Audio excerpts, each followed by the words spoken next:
Hello friends, എല്ലാവർക്കും സുഖമല്ലയോ? എൻ്റെ വീഡിയോയിലേക്ക് എല്ലാവർക്കും സ്വാഗതം. എന്നാൽ നമുക്ക് തുടങ്ങാം. ഇന്നത്തെ വിഷയം എന്ന് പറയുന്നത് ബന്ധുക്ക വീട്ടിൽ കൊടുക്കാനും പാടില്ല, നമ്മളിങ്ങോട്ട് മേടിക്കാനും പാടില്ലാത്ത ചില വസ്തുക്കളുടെ കാര്യമാണ് ഞാൻ ഇന്ന് സംസാരിക്കാൻ പോകുന്നത്. അത് 100% സത്യവുമാണ്. ആ വിഷയമാണ് നമ്മളിന്ന് സംസാരിക്കാൻ പോകുന്നത്. അതിൽ ഒരു അത് കൊടുത്തു കഴിഞ്ഞാൽ കൊടുക്കുകയും മേടിക്കുകയും ചെയ്തു കഴിഞ്ഞാൽ ആ വീട്ടുകാർ തമ്മിലുള്ള ബന്ധത്തെ ബാധിക്കും. ബന്ധത്തിന് അതൊരു പ്രശ്നം ആവുക തന്നെ ചെയ്യും. എന്ന് വെച്ചാൽ ആ ബന്ധത്തിന് ഒലച്ചിൽ സംഭവിക്കും. അത് നമ്മൾ കണ്ടു കേട്ടിട്ടുള്ള കാര്യമാണ്.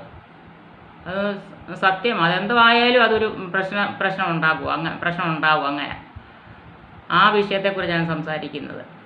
നമ്മൾ അങ്ങനെയുള്ള വസ്തുക്കൾ അങ്ങനെയുള്ള നമ്മുടെ ബന്ധുക്ക വീടുകളിൽ കൊടുക്കാനും മേടിക്കാനും പാടില്ല. അത് പഴയ ആൾക്കാർ പറയുന്നത് കേട്ടിട്ടുണ്ട്. അത് 100% സത്യവുമാണെന്നത്. ഒരു കാര്യമെന്ന് പറഞ്ഞു കഴിഞ്ഞാൽ നമ്മളെ ഒരു കാര്യം, നമ്മുടെ ഈ മീനുണ്ടല്ലോ, മീനെ വേവിക്കാൻ നമ്മൾ അടുപ്പത്ത് വെക്കാത്ത മീൻ, അടുപ്പത്ത് വെച്ചതും കൊടുക്കാതിരിക്കുക നല്ലത്. അടുപ്പത്ത് വെക്കാതെ ഈ പച്ചമീന് ബന്ധുക്ക വീട്ടിൽ കൊടുക്കരുതെന്നാണ് പറയുന്നത് കേട്ടിട്ടുള്ളത്. നേരിട്ടതങ്ങനെ. അതൊന്ന്. രണ്ടാമത് മുട്ടയെ നമ്മൾ കൊടുക്കുകയും മേടിക്കുകയും ചെയ്യരുത്. അങ്ങോട്ടും ഇങ്ങോട്ടും കൊടുക്കുകയും മേടിക്കുകയും ചെയ്യരുതെന്നാണ് പറയുന്നത്. അതൊക്കെ ഒരു അത് കുറേ കാലം കഴിയുമ്പോൾ അതൊരു കലഹത്തിനുള്ള ഇട വരുത്തും. അതുകൊണ്ടാണ് ഇതിങ്ങനെ ചെയ്യരുതെന്ന് പറഞ്ഞത്.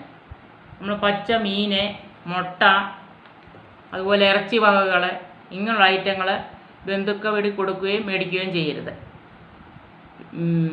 അങ്ങനെ നമ്മളിങ്ങനെ പറയുന്നത് കേട്ടിട്ടുണ്ട്. അത് മുക്കാലും സത്യവും തന്നെയാണ്. അത് തന്നെ ആ ബന്ധത്തിനൊരു ഒലച്ചിൽ സംഭവിക്കുക തന്നെ. അല്ലെ തന്നെയാണെങ്കിൽ ഓരോരോ പ്രശ്നങ്ങളും കാര്യങ്ങളും അങ്ങനെ നമ്മൾ കൊടുക്കുകയും മേടിക്കുകയും ചെയ്യരുതെന്നാണ് പറയുന്നത്. പിന്നത്തെ വേറെ കാര്യം എന്ന് പറഞ്ഞാൽ, നമ്മുടെ വീടുകളിലാണെന്നുണ്ടല്ലോ ഈ ചില ജീവികൾ ഇങ്ങനെ രാത്രി കാലങ്ങളിലും അല്ലാതെയൊക്കെ കയറി വരും. അതൊക്കെ നമ്മുടെ സർവനാശത്തിനും സാമ്പത്തികപരമായിട്ടുള്ള ഇതിനൊക്കെ നമുക്ക് അത് താഴ്ചയ്ക്കൊക്കെ ഒരു കാരണമാണ്. അതൊന്നെന്ന് പറഞ്ഞാൽ രാത്രി കാലങ്ങളിൽ കണ്ടിട്ടുണ്ട്. ഈ ചിത്രശലഭം എൻ്റെ വീട്ടിലും വന്ന് മിക്കവാറും കയറാറുണ്ട്. ചില സമയങ്ങളിൽ നമുക്കൊരു ദുരിതങ്ങൾ കാണിക്കാൻ തന്നെ സത്യത്തിൽ അത് വരുന്നത്. ചിത്രശലഭം എന്ന് പറഞ്ഞു കഴിഞ്ഞാൽ കറുത്ത ചിത്രശലഭം. അത് എവിടുന്ന് വരുന്നെന്ന് അറിയത്തില്ല. രാത്രിയാവുമ്പോൾ അത് കയറി വരാറുണ്ട് ചിലപ്പോഴൊക്കെ. അങ്ങനെ എന്നാൽ എപ്പോഴും ഒട്ടില്ല താനും. അത് വരുമ്പോൾ നമുക്കറിയാം എന്തോ ഒരു ഇതിനാണെന്നുള്ളത്. അത് കറക്റ്റ് കാര്യമാണ്. കറുത്ത ചിത്രശലഭം കയറി വരുന്നത് അത് നല്ലതല്ല. അതുപോലെ തന്നെ ഈ നായയാണെന്നുണ്ടെങ്കിൽ ഇങ്ങനെ വീടുകളിൽ കയറി വന്നു കഴിഞ്ഞാൽ അതും നമുക്ക് ദോഷ സമയങ്ങളിലൊക്കെ ഇതൊക്കെ കയറി വരുന്നത്. നായ കയറി തന്നെ. എന്നാൽ പൂച്ചയാണെന്നുണ്ടെങ്കിൽ ഏറ്റവും നല്ലതാണ്. ചൊവ്വയും വെള്ളിയൊക്കെ നമ്മുടെ വീട്ടിൽ കയറി വരുന്നതും അത് നല്ലതും കൊണ്ടാണ് പൂച്ച വരുന്നത്. അതുപോലെ തന്നെ പൂച്ചയുടെ വീടുകളിൽ ഈ പൂച്ചയുടെ പ്രസവം നടക്കുന്നത്. അതുപോലെ തന്നെ ഈ അണ്ണാൻ വീടുകളിൽ കൂട് കൂട്ടുന്നത് ഏറ്റവും ഐശ്വര്യപ്രദമാണ്. അണ്ണാൻ കൂട് കൂട്ടുന്നത് നമ്മൾ ചിലപ്പോൾ എത്ര ഓടിച്ചു വിട്ടാലും അത് പോകത്തില്ല. അതിങ്ങനെ സ്ഥിരമായിട്ട് വീടുകളിൽ ഇങ്ങനെ എവിടെയെങ്കിലും പൊത്തിനകത്ത് ഇരുന്ന് അങ്ങനെ താമസിക്കുന്ന കാണാം. അണ്ണാൻ നല്ലതാണ്. നായ വന്ന് കയറി അതിനെ ഓടിച്ചു വിടുക തന്നെ ചെയ്യണം. അത് കാലനാണെന്നാണ് പറയുന്നത്. അത് കയറി വരുന്നത് നല്ലതല്ല. അങ്ങനെ തരാം. അതുപോലെ ആമയാണെന്നുണ്ടെങ്കിൽ നമ്മുടെ കയറി വരുന്നത് നല്ലത്. ആമ കടന്നൽ കൂട് കൂട്ടുന്നത്. അതുപോലെ തന്നെ കടന്നൽ കൂട് കൂട്ടുന്നത് കണ്ടിട്ടുണ്ട്. കടന്നൽ കൂട് അതിന് ശത്രുനാശമാണെന്നാണ് പറയുന്നത്. കടന്നൽ പിന്നെ കാണാം. അതുപോലെ തന്നെ വവ്വാല് നോക്കിക്കോ. നമുക്ക് അത്യന്ത ദോഷത്തിനും ആ സമയങ്ങളിൽ മാത്രമേ നമ്മുടെ വീടിനകത്ത് കയറി വരത്തുള്ളൂ. വവ്വാല്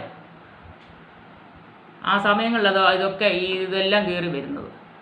വവ്വാല് കയറി വരുന്നത് അങ്ങനെയുണ്ട്. അങ്ങനത്തെ കാര്യം. ഈ തേനീച്ച കൂട് കൂട്ടിയാൽ തേനീച്ച കൂട് കൂട്ടിയാൽ കേട്ടിട്ടുണ്ട് സാമ്പത്തിക ക്ലേശവും ഒക്കെ വരുമെന്നാണ് പറയുന്നത്. തേനീച്ച അങ്ങനെ ചില ജീവികളൊക്കെ നമ്മുടെ വീടുകളിൽ കയറുന്ന അതൊക്കെ വരിക എന്ന് പറഞ്ഞാൽ ആ സമയങ്ങളിലേ അതുങ്ങളെല്ലാം കയറി വരത്തുള്ളൂ. അല്ലാത്ത സമയങ്ങളിൽ അതൊന്നും കയറി വരുന്നില്ലല്ലോ. അവിടെ നമ്മൾ അത് ശ്രദ്ധിച്ച് നോക്കിയാൽ അറിയാൻ പറ്റും. ഇതൊക്കെ കയറി വരുന്നത് നമുക്ക് നല്ലതിനും ചീത്തയ്ക്കും ഇത് കയറി വരും. അനുഭവം ഉള്ളതുകൊണ്ട് അനുഭവം അത് കറക്റ്റ് കാര്യവുമായി ഈ കാര്യങ്ങൾ. വവ്വാലൊക്കെ വന്നാണെങ്കിൽ വീടിനകത്ത് അടിച്ച് കയറി അതിനിറങ്ങിപ്പോകാൻ പറ്റാത്ത പോലെ കയറി അത് വരുന്നുണ്ട്. ചിലപ്പം ഹുക്കയിലൊക്കെ ഇങ്ങനെ തൂങ്ങിക്കിടക്കും അത് വന്ന്. അതൊന്നും നല്ലതേ അല്ല ഈ വവ്വാൽ കയറി വരുന്നതൊന്നും. അങ്ങനെ കുറേ കാര്യങ്ങൾ ഇതൊക്കെ നമ്മൾ ശ്രദ്ധിക്കുകയൊക്കെ ചെയ്യുകയാണെന്നുണ്ടെങ്കിൽ ഏറ്റവും നല്ലതാണ്.